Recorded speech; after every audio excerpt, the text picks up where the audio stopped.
Viremo cue di viaggi può presentarsi in siciliano. Io ho scelto lo siciliano perché a me piace l'accento e sia la cultura siciliana.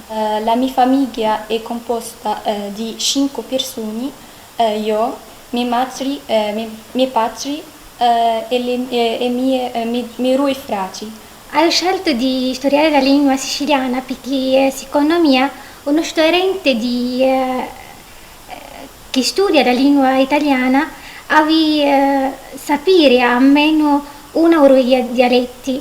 La mia famiglia è composta da mio padre, mia madre, mio gatto e mio cane. Sono la figlia unica, non ho né frati né sorelle. A me mi piace assai parlare siciliano e come io ho tanti amici siciliani voglio imparare la sua lingua per parlare con loro.